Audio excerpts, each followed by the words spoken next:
महर्षि अथर्व द्वारा संकलित इस ग्रंथ को चौथे वेद होने की मान्यता प्रदान करता हूं।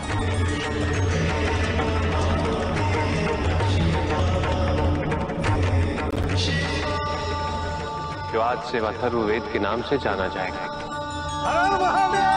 हर हर महादेव! हर हर महादेव! किसी कृति को वेद का स्थान देने में इतनी शीघ्रता उचित नहीं।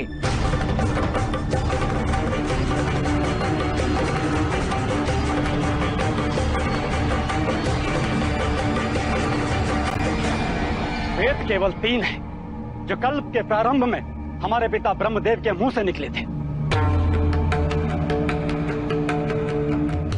जब समस्त ज्ञान इन तीनों वेदों में समाया हुआ है तो चौथे की संभावना ही कहां है?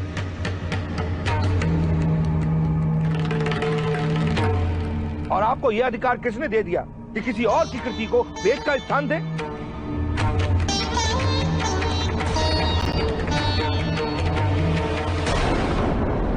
बोलिए महादेव, हम सब आपका तर्क सुनने के लिए व्याकुल हैं।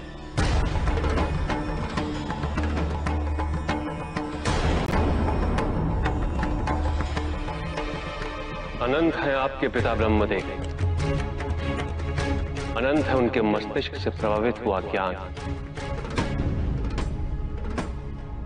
आज तक जिन ऋषियों ने मंत्रों के दर्शन किए, उनके संकलन को वेद त्रयी का सम्मान प्राप्त हुआ, किंतु और भी ज्ञान शेष है अंतरिक्ष में। अधिकारी दृष्टा का समय समय पर अवतरण होता रहेगा और वो अपने ज्ञान के दर्शन प्राप्त करते रहेंगे। ज्ञान को सीमित रखना ज्ञान का अपमान है, और ज्ञान का अपमान केवल अहंकार ही कर सकता है। ज्ञान तो अनंत है, कोई भी ये नहीं कह सकता कि भविष्य में इस अनंत सागर की गहराइयों तक पहुंचते पहुंचते न जाने ऐसे कितने ग्रंथ, न जाने ऐसे कितने वेद, उपवेद आदि ग्रंथों की रचना अनिवार्य हो जाए। सामवेद ये समाज की सांस्कृतिक और संगीत की आवश्यकताएं पूर्ति हेतु है। यजुर्वेद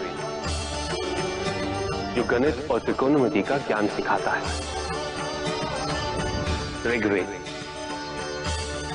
आत्मा को परमात्मा से जुड़ने का रास्ता दिखाता है। ये तीनों वेद मिलकर भी समाज की आवश्यकताओं को पूरा नहीं कर पाते। जानना चाहते हैं क्यों?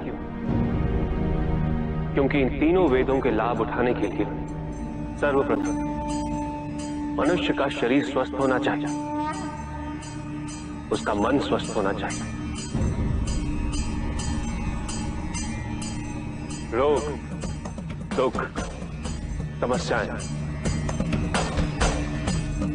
इन सब का निदान करता है ये चौथा वेद,